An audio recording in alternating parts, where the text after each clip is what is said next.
Well, the first Apollo mission back in 1967, the Challenger disaster in 1986, and today's explosion of Space Shuttle Columbia, all are unfortunate disasters and perhaps setbacks for NASA. So, where does the space program go from here? News Channel 5's John Favoli joins us now to help us look toward the future of space exploration. Kind of scary when this happens. You know, you worry about NASA, and will it go forward? Absolutely. I think we worried back in 1967, those of us who were around, That's right. 1986, and now again in 2003. It's very unfortunate. We've all used the term, though, the sky's the limit. Well, those who believe in the future of space as the final frontier, one that needs to be tamed, say that the sky should not be the limit. Space should be. Today I spoke with the chairman of an organization that wants to eventually see the average Joe and Jane in space on a regular basis.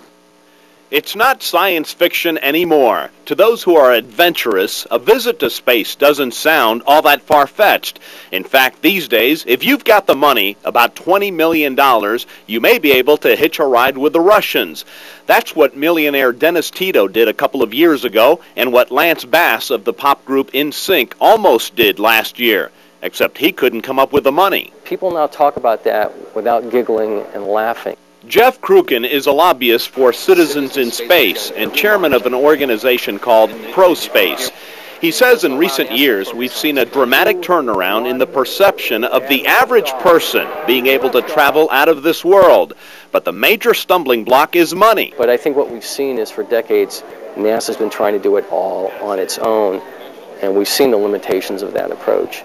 And it doesn't allow NASA to focus on its strengths because they have to spend so much money on just maintaining and operating the space shuttle. Kruken says the obvious solution to making space travel affordable to the masses is for NASA to team up with the private sector, much like the airline industry has done. But realistically, I feel that within 10 years, and I'll say give or take a few, it's quite possible that you could have people paying maybe $100,000 to purchase a suborbital or an orbital flight where you go up around a few times and then you land.